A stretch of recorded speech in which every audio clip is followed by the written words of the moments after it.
տանը, երբ արդեն նկարահանման հրապարակից գալիս է իր տուն։ Դու քո մեջ չունեիր այդ մտավախությունը, թե երեխաներին դպրոցում լուրեր, ասեկոսեներ, բա ոնց կնայեն։ Այդ ժամանակահատվածում տղաս փոքր էր, աղջիկս նույնպես, եւ իրենց սերնդակիցները դժվար թե այդ սերիալը նայեին։ Դա մեկ, Բայց TikTok-ը ողողված էր։ Հա, TikTok-ը ողողված էր, բայց չեմ հիշում այդ ընթացքում իրենք TikTok ունեին, թե չունեին։ Իրենք փոքր էին, 19 թիվներ, հա։ Չեմ վախեցել այդ խոսակցությունից, որովհետև երբևէ չեմ եղել դրա մեջ։ Դա իմ առաջին անգամն էր։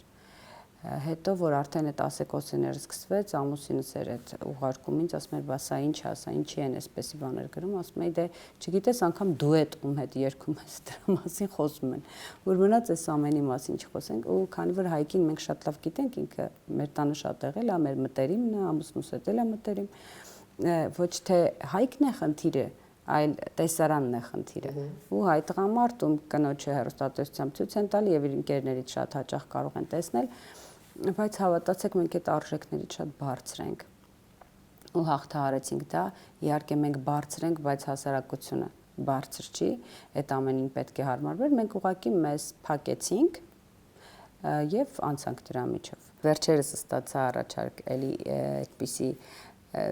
սիրուհու կերպարում հանդես գալու, շատ ռեյտինգային ֆիլմ է, բայց այս դեպքում ես հրաժարվեցի, որովհետև ինչպես ասում եք, դպրոց խոսակցություն տղաս արդեն մեծ է։ Այս դեպքում ասեցի 22-23 տարեկան գեղեցկագույն դերասանուհիներ կան։ Ընտրեք իրենց, ես էլ կգամ իրենց մամակ։ Բայց դա արվեստ է։ Ես գիտեմ, որ դա արվեստ է, բայց ես այդ արվեստի մեջ մտնելուց չեմ մտածել, որ այսքան կծավալվեն խոսակցությունները։ Իսկ հիմա այդ խոսակցությունների հավեսը ու ժամանակը ես չունեմ։